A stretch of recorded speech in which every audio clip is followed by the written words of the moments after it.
Thank you everyone for joining us at this MicroTech Talks. Today we have a very important guest. So we have Michelle Bartonico.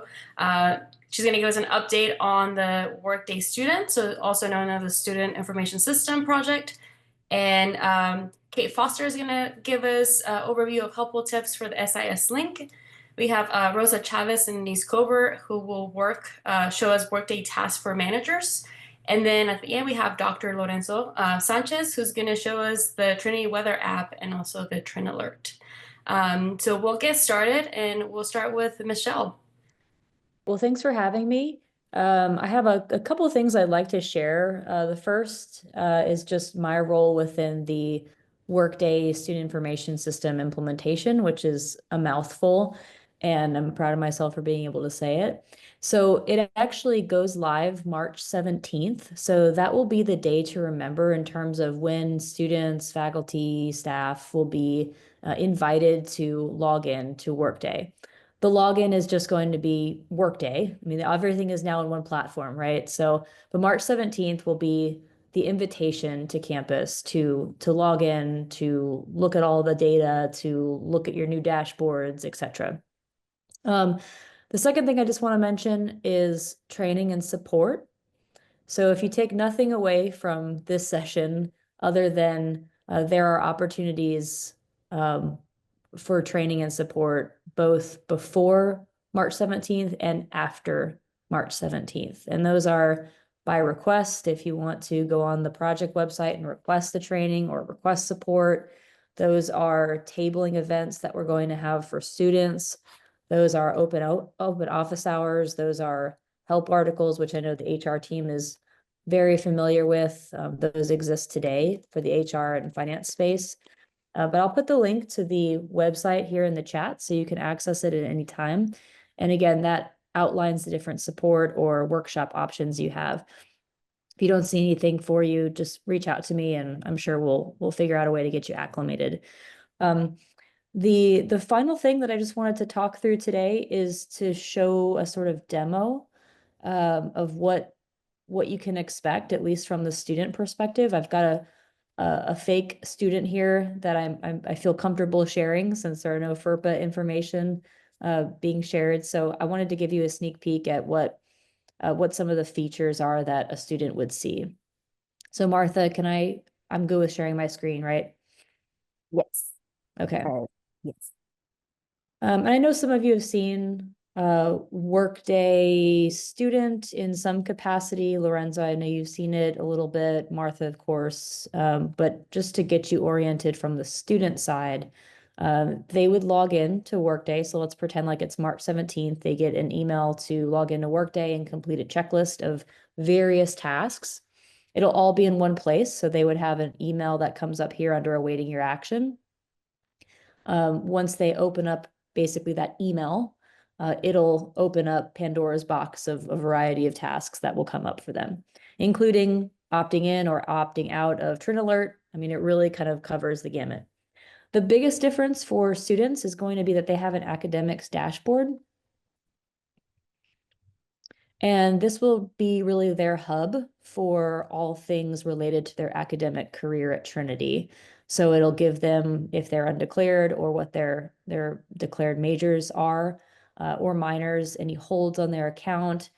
They can view and plan their schedules, look at their record, make any requests. And then also something I want to point out here, which is new, and I think it probably would be helpful for all of us to be aware of, is this concept of a support network.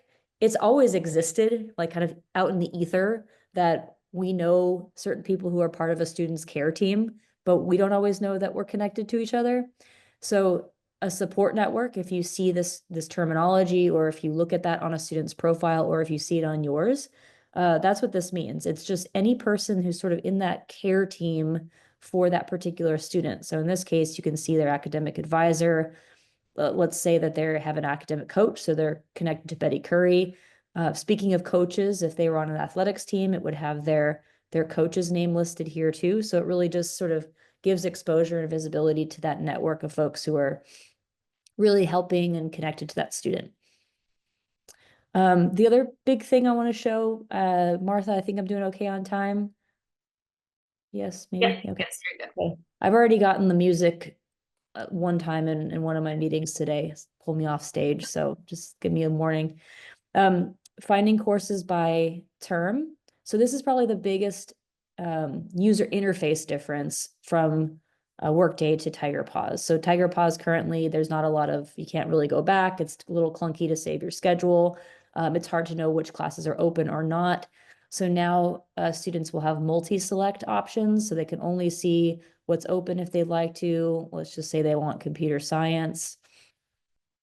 They can even drill down into the instructor that always gives them the A. They only want to show Monday, Wednesday, and oh, luckily this is not in the morning, so this is great. What do we have here? And then they can look at what their classes are. They can build a schedule from there. So that's probably the biggest difference visually and also just functionality wise. On the other sort of side of the coin here, you've got the academics dashboard, and then they've got a profile. So this is a profile of, again, a fake student that we've created, but this is what they would see. They would see their current classes.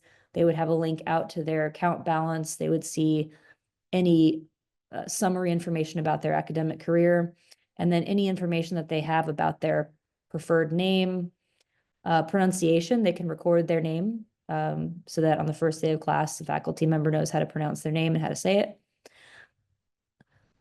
All of the instructors, as an example, or certain staff members who have the security for it, will all be able to see summary, personal, and contact. The reason I'm seeing more is because I'm logged in and proxied as this student. But if I were the advisor of this student as well, I would see academics, I would see history, and I would see action item and holds. I would not see student financials. That would just be for the student. But I just wanted to give you a quick tour of what really these two dashboards look like for the student. One is their academic career, one is their sort of academic slash personal journey at Trinity. FERPA information is included in here if that's filled out. So all of that is accessible at your fingertips for students. Let me pause. I know I kind of blew through this, but it was really just to demonstrate the two major dashboards that a student has access to. Any questions that come up for you guys? Anything you'd like me to answer specifically?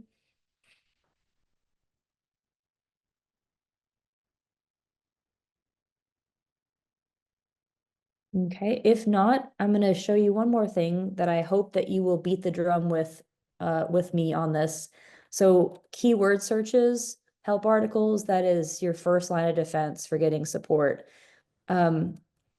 You can use common phrases. So just like spread the word about that. Like if you don't know exactly what a report is called, just type in, I don't know, advising. And sure enough, there's probably help articles that'll come up. We've also tried to tag these with the type of person that might need to read them. So this is written for advisors versus something else that might be written with students in mind.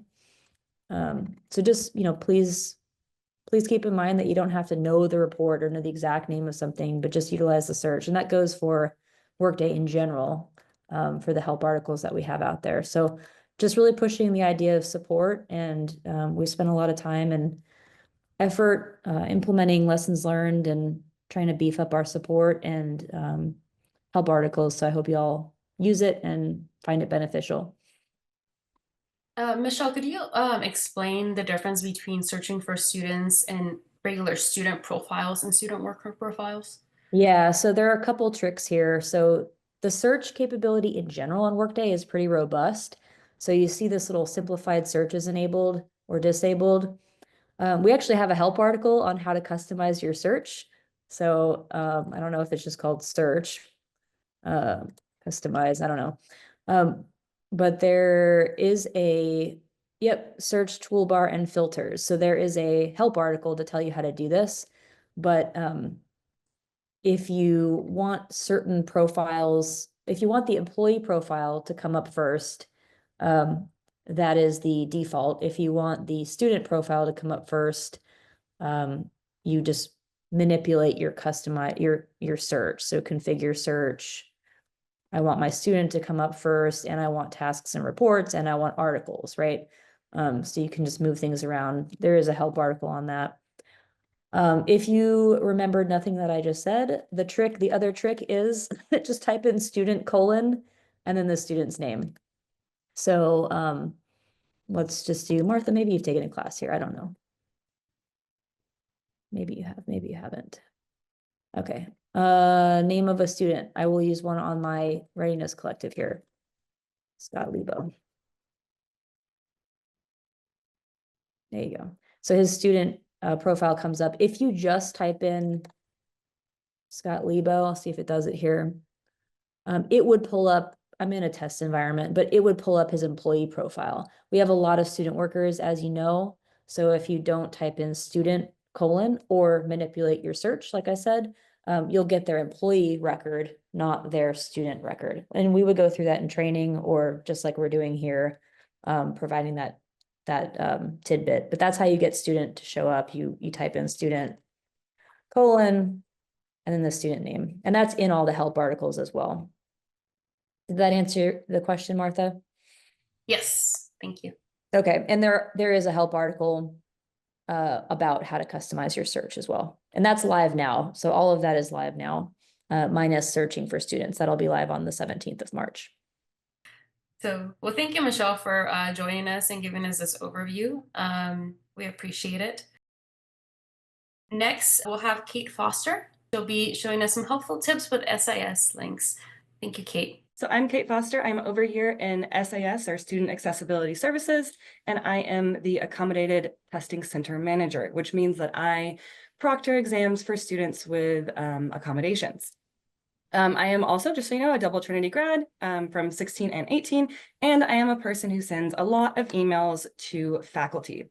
And so I'm not sure if there are many faculty here or it's mostly just staff, but that's fine, because if you, let's see if this chat was to me. Okay, no. If you are not faculty, you might have friends on faculty and be able to tell them that, hey, this Kate person sounds really helpful and you should reach out to her. She would love to hear from you, because I would, in fact, love to hear from them. So it's my job to make sure that we over here at the ATC have the information and material that we need to proctor exams. It's my job to support students in receiving their testing accommodations, and also liaise between faculty and staff and students about testing, which I'm going to come back to here in just a minute. So there are a few things that I send a lot of emails about, and I would love to either send less, not just for myself, but also because I know it can get very perhaps frustrating for professors to receive multiple emails every week, and I don't want to be that person. So the first type of email that I send most frequently is an email asking professors to upload faculty instructions. And I want to make it clear that exam instructions are not the same thing as your exam. So professors are often under the impression that when I ask for their instructions, I want them to send the actual exam to me in that moment. And they're like, Kate, this exam isn't until next week. I don't know what's going to be on it, which I totally get, and that's totally fine and very understandable. The exam proctoring instructions, which is what we're asking for, is actually just basic information that you don't need the actual exam for, such as how long do the students have in class for the exam? Like, is it a 50-minute period, a 75-minute period? Can they use any materials like calculators? What dates, times can they take it? Does a professor want students to only take it on the same day as the class? Can they take it for the whole week? Can they only take it after the class starts? So only 10 a.m. onwards. That's the kind of information that we ask them to provide. Then later that week, or the day before the exam perhaps, I will email them asking for a copy of the exam if I don't have it yet.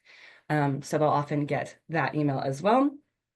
And then day of questions or calls sometimes, if a student shows up to take their exam and they're like, I am pretty positive, Kate, that I can have a calculator. And I look at the instruction sheet and I say, well, your professor says no, but I can call or email them to ask.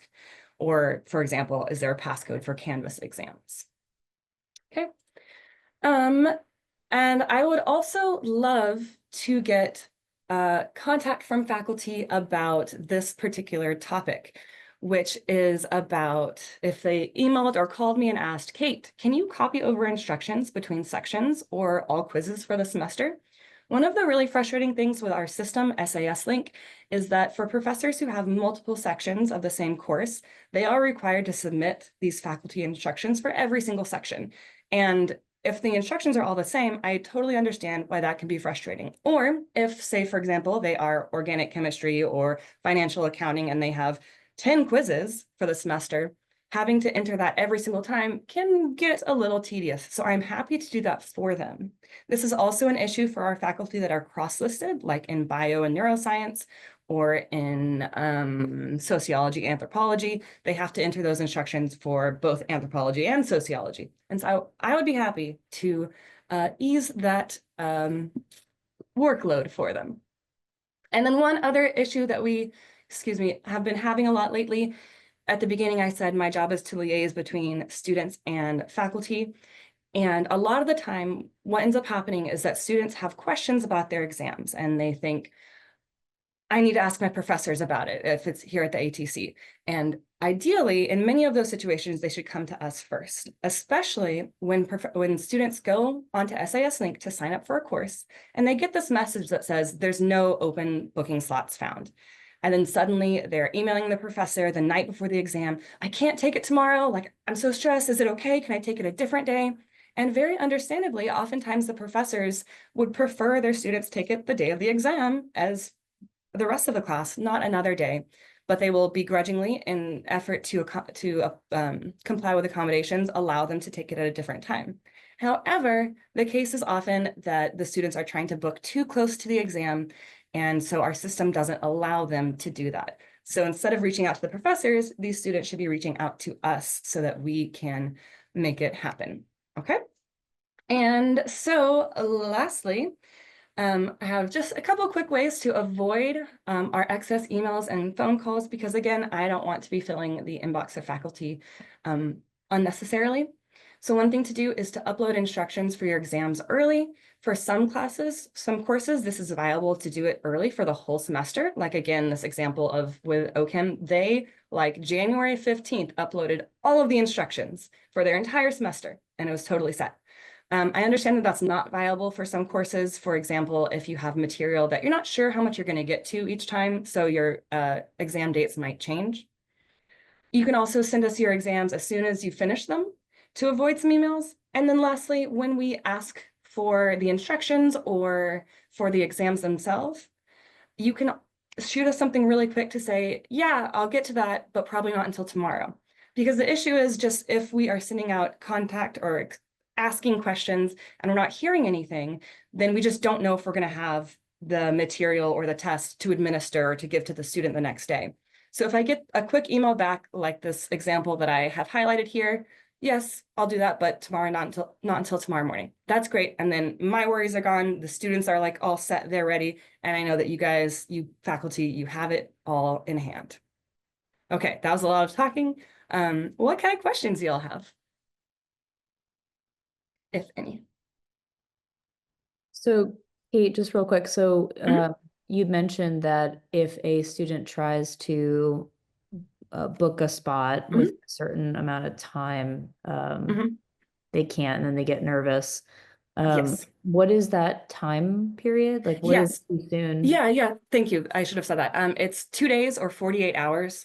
Okay. And that window exists because we need to be able to contact the professor, get the exam, all of that. Yeah. Got it. So just 2 days. 2 business. And they know this. I have communicated that to them in many different ways. Got it.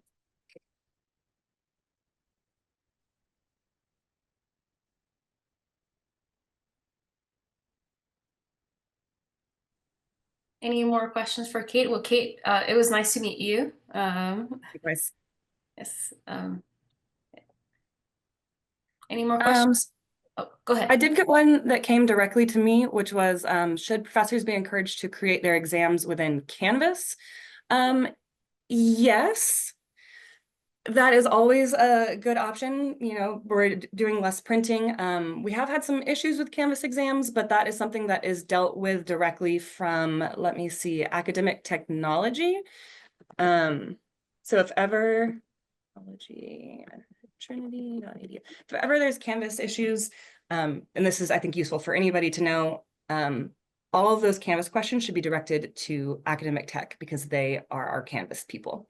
But yes, I would recommend, though, for professors to use Canvas. Thank you so much, Kate. I appreciate the Thank you. presentation. Very insightful because I had no idea about testing and how that worked. So Yeah, glad to answer or provide some light. Yes, for yes. sure. Thank you. Thank you. Okay, so up next we have Rosa Chavez and Denise Covert. They're going to talk to us about how managers can get their Workday tasks completed now. So take it on, Rosa. Thank you. Thank you, Martha. So I am going to briefly go through my screen. Can y'all see that screen? Okay. So I'm briefly going to go. It's a lot going on. It's on the employee, it's on the staff, on the manager side. So we're on step 2 this week. You have till the 28th. So anything that you do in the Workday process, you already done it as an employee for your manager. Just know that. Just that you're going to be on the opposite side of the scope where you're going to be actually doing the competencies for each employee. So the main thing that I wanted to do is just basically stress over the performance expectations. Just start where we're at the level of effective and satisfactory level. Always start there. This is where you hire the individual at. Use regular feedback that you had throughout the year. Don't use last month only to give that reflection back. Refer documents to documentation throughout the year. Make sure you ask around other supervisors that they have interacted as well, specifically if you had any additional internal movement within the department. And then also consider your employees' feedback, specifically on those goals and on those developmental items that they're looking for. If you are going to have if you're going to have a conversation of where they're not meeting expectations, please bring examples with you. It's very important. You need to have factual information there. Check your biases as well. You've seen the screen after the team member completes that, it's going to go to you. You're going to have that task in Workday. I'm going to skip through it for the sake of time. And again, anything that you do, you'll do it as an employee. The good thing about it is here, the employee has had the time, the team member has had the time to enter any feedback on the actual pre-questions. You can actually go in there and actually add any additional comments to that. In fact, we recommend that you do that because that makes the meeting very smooth for you when you meet with them. Step 2 is kind of like where you're the main entree for you, where you're going to be grading everyone under the competencies. So make sure that there is, again, Workday's really good. It's not going to allow you unless you complete that rate for each competency. All right, so this right here is basically just remember, you start at your baseline, effective and satisfactory. How does the job responsibility align with each company? Ask yourself that. It may be necessary that you consider the responsibilities beyond the standard job description, including additional projects undertaken by the team member. To proceed, you must identify each task corresponding to each competency. Remember, you might have a competency that you might have a job description that might go to 3 different competencies, and it's okay to do that. Finally, assess performance levels to each job task has exceeding expectation, meeting expectation, or needing improvement. Please refer to that rubric chart that we provided. It is in Workday link in Workday Learning to reflect back to those competencies. Here's a really quick example of what I was referring to. So I just took, this is not with here, it's a job description, it's a task somewhere else, not here with Trinity. But you take this job task and you're like, okay, where do I align it? Okay, I align it to team work, I align it to quality of work, and I align it to safety and security. So, and then you take it to the next level where you're like, okay, teamwork, where are they at? Depending on those tasks. All right, We'll jump into goals real quick. Just remember, goals are specific, measurable targets set by the employee or manager to accomplish within a defined timeline. These are either performing directly during these are professional performance for the department and also aligning to the objectives for Trinity's mission and vision. So here are the goals. Remember, that's step 3 for you. A lot of the employees are going to give you feedback. So make sure that you also put a comment there. It is not necessary that they do it, but if they did, I would, as a manager, respond to that and actually let them know exactly your feedback on that. If they completed that, congratulate them. And this is, it's going to work in your power in setting those expectations when you are meeting with the individual. If an employee did not set goals and they left this portion blank, what I would do is if you have goals for your team member, I would go ahead and add this. This is where a lot throughout the year, I get managers to say, how do I set my expectations? This is the time to set the expectations right here. All right.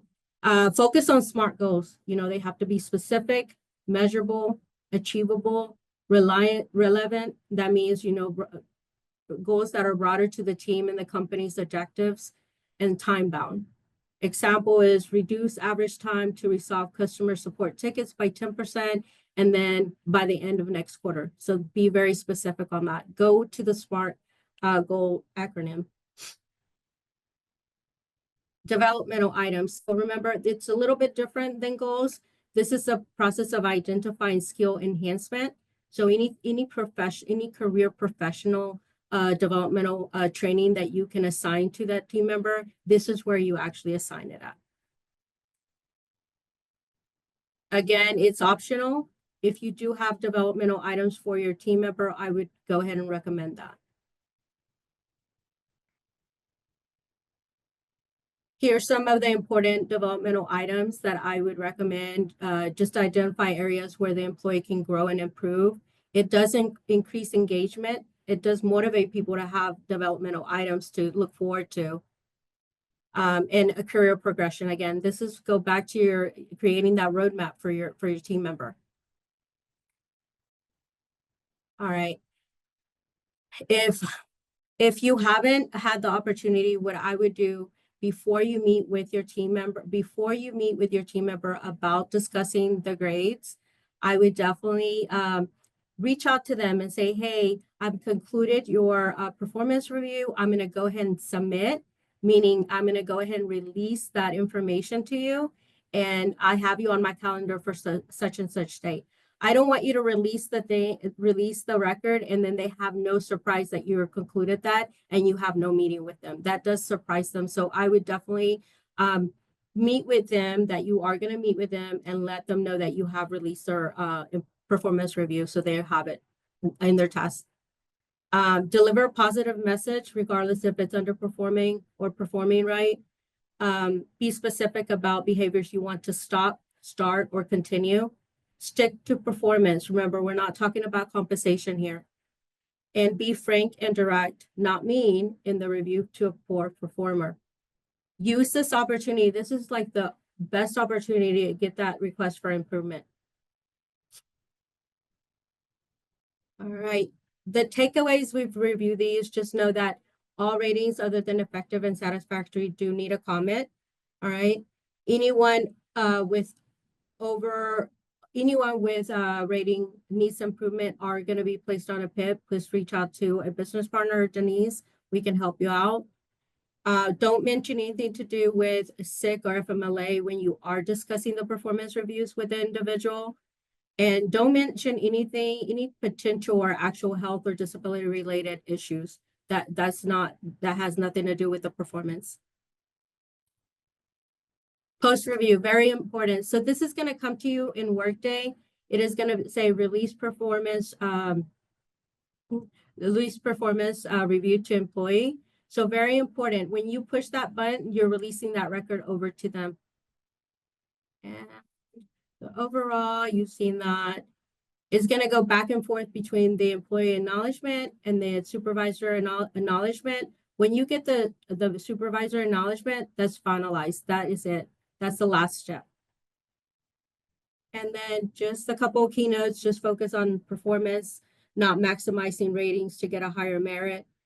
This increases to address the equity and retention issues. Consider one-on-one meetings if you're not currently doing, and then consider the entire year. If you do have a poor performer, it's important to acknowledge the strength and prioritize areas of improvement, and then make suggestions on how the employee can improve the ratings, and be a good listener. All right. That is all. Do I have any questions?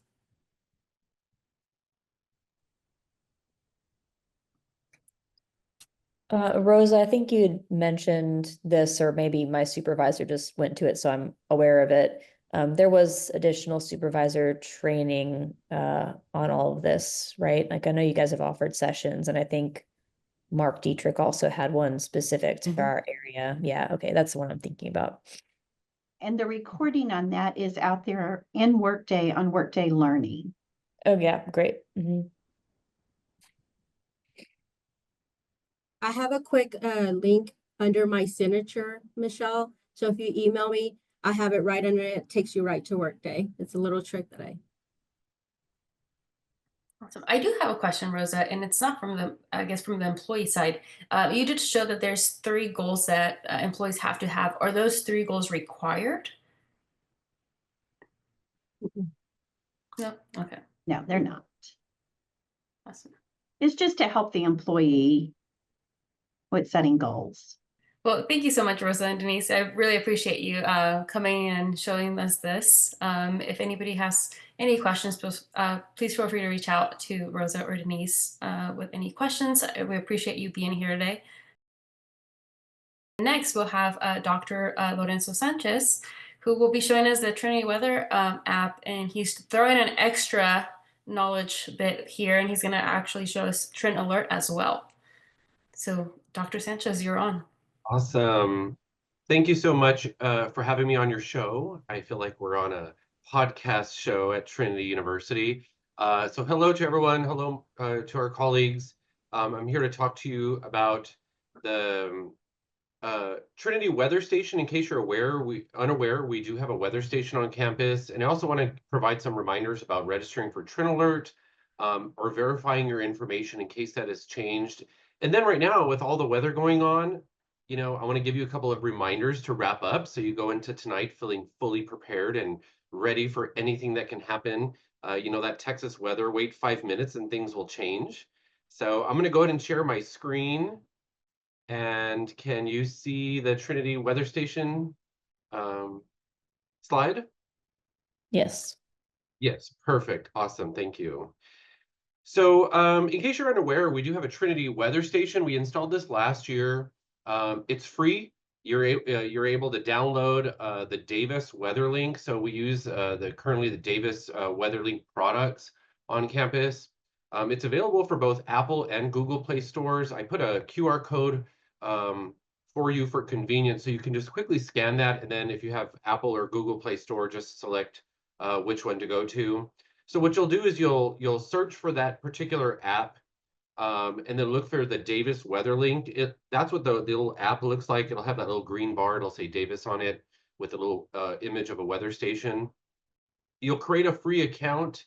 There's no charge for it, and just ask for a couple of pieces of information, your name, your email. Then it'll probably want to verify your email account. Then search for Trinity University. And when you do that, it's going to add it to your app on your phone as one of the weather stations that you can have. And then you'll have all the data at what exactly is going on at Trinity University. If it's a super hot, sunny day, it's 110 degrees, and you're going to be out and about on campus, you can kind of prepare for that. If it's another frigid day, you'll have a little bit of line of sight on what the conditions are on campus. This weather station also does monitor our the rain totals and wind. So you'll see real-time data on how much rain we get, ice we get, snow, heat, how humid it is. If you're having a bad hair day, you'll know why, because it'll be a really humid day. And so you can look at all those statistics on the Trinity weather station. The weather station is actually mounted in the stadium. So if you've driven around, you may see that it's on one of the fence lines there for us. So I definitely encourage you to download the Trinity weather station app. As I mentioned, it'll give you all the statistics. What's really good about the Davis weather link is that you get bridged into the national Davis network. And so let's say you're going on vacation to Colorado later on this spring. You can actually just pull up a weather station in Colorado Springs, where you may be flying into, and it'll add it to your app as one of your destinations. Let's say you're going to Disney World in Orlando. You can do that, and you can start to use the app as your destination planner. So I definitely recommend that you utilize that, and then you can save all of these locations in case there's some frequently visited places, like you're going to see family in Ohio. It can always be a weather station that you can always depend on for the local weather exactly where you're going. And that's what I really like about the Davis weather network, is that all of the data is real-time data. It's not the AI generated data that you get from Weather Channel. The Apple weather is notorious for being bad. So when people tell me, well, my Apple weather app says, the first thing I say is that was a mistake, is that you use the Apple weather app, which is all AI generated information. And so the conditions there are not always what is on the ground. So that is something that I want to share with you that is really a benefit of the Trinity weather station. Next up, I want to also follow the same train of thought about being informed. There's so many different ways that you can get information, but it's really important that you have a way to get alerts while you're on campus. Most of you, if not all of you, already registered for TrinAlert. I think, Kate, you may be new, and I hope that you have registered for the TrinAlerts. All you need to do for now is go to Tiger Paws. It's one of the few hangovers on Tiger Paws that we're going to be migrating over to Workday soon. So as an employee, you'll log into Tiger Paws, then look for the TrinAlert emergency notification system. All you have to do is opt in with your credentials, your SSO credentials. Make sure you put in your cell phone, and you're good to go. You'll be registered. It takes the system updates every morning. It's 5:30 in the morning. But we're going to be transitioning TrinAlert over to Workday, as Michelle mentioned. We've already done that for students, and that's going to go live for students March 17th. And now we're backtracking and working on the employee side of the house. So that will also be in Workday. For Denise and Rosa, I want to connect with you on that because I think it's a great way that during the annual benefits enrollment would be a great time for us to push that to all employees to verify their information. I think it'd be a really good annual touch point for employees to make sure that their information is always current. Also, in case you're unaware, we do have a CSA safety app. That is the safety app, another app you can download for TUPD to get emergency alerts and also to call police in the event that you need assistance. So download the CSA app from the Apple or Google Play stores. That is managed by TUPD, but I wanted to give a shout out about that. Also, some reminders to have multiple ways to receive those weather alerts or local alerts. I always recommend that you do register for like the Weather Channel, but also like News 4, KENS 5, KBB, Fox. Make sure that you register just to get some sort of alerts on your phone. The Trinity weather app will not send you alerts, and even though it's giving you live statistics, it would be really nice for you to gain any weather information from our local experts at any of our news stations. And then, of course, I encourage you to explore the Trinity Emergency website. That's trinity.edu/emergency. All of the university's emergency procedures for, how to evacuate, shelter in place, active shooter. There's informative videos on there. So definitely take a moment to explore the Trinity emergency website. It's basically your one-stop shop clearinghouse for everything emergency at Trinity University. And then I'm going to wrap up by giving you a couple of quick reminders. We are in the middle of a winter weather advisory has been issued for San Antonio from 6 p.m. tonight through 9 a.m. tomorrow. I'm going to be pushing out the weather here in just a little while. I'm actually wrapping up my briefing to send to you, faculty and staff. But there's three key takeaways that I always want everyone to know. One, make a plan. So what is your plan to shelter in place? What is your plan to evacuate? How do you do that with your family? How do you do that at work? Make it an emergency kit. So have a full emergency kit at home, but also one in your car and at work in your desk. Have a little bag with a bottle of water, uh, um, like a Nature Valley bar, and also have some candy and a little first aid kit in your desk. So keep everything in one of those bags you get from a conference or anything else. I advise to have like candy, hard candy, because if you have to evacuate and someone has a low sugar, that could be something that you could help bridge the gap. And so until they can get emergency medical services. So make sure you have just a few items with you on campus in your desk in case you have to get up and go. And then, of course, I've already mentioned how to stay informed, registering for trend alerts or making sure your information is current. Download that Trinity weather app, register for those local news notifications that you can get. And most importantly, stay informed of what can happen, what threats and hazards are around you at home, things that can happen on campus. And if you have any questions about any of that, feel free to send me an email.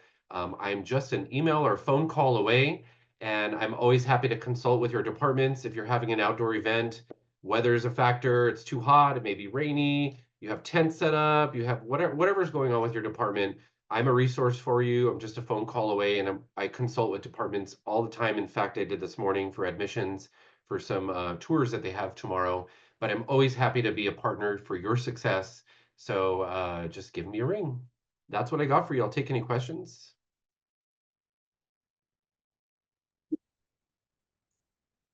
I just want to kind of jump on the ball a little bit for what you said, Lorenzo, about the Trin Alert opting in and opting out. I think that would be a fantastic integration, particularly for open enrollment or just any kind of organic times when staff would be updating their information, because come June 1, Tiger Paws is like bye-bye.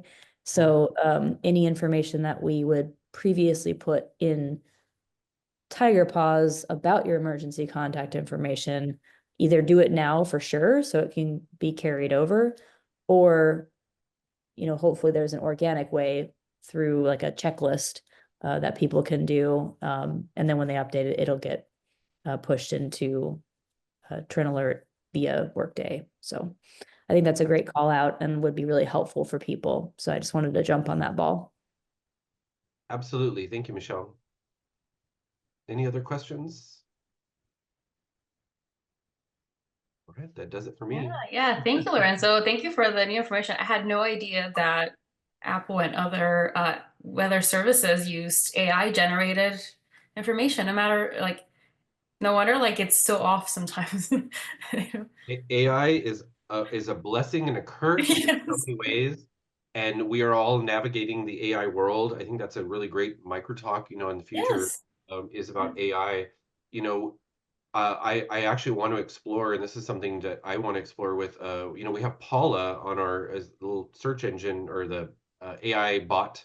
Yeah. I actually want to try to get some of our emergency information and stuff on there so people can quickly search for resources. I think it'd be a really great use of AI for informative purposes. I think all the departments on here could really benefit from really taking a deep dive in how Paula should really be on all our websites and can really be useful. That would be a really great micro talk by itself, Paula. Yes. Yeah, we should work on that. But yeah, thank you this is new to me. I had no clue. This is awesome. So thank you so much for your time and sharing all your information. I hope everyone has downloaded the Davis app already. This concludes the talks for today. If you know of anyone that has something to add or want to add yourself to the discussion, want to come back and show us something else that you're working on, please let us know. Email myself or Connie. So thank you so much for coming, and I appreciate everyone taking your time, and we'll see you on the next MicroTech Talk.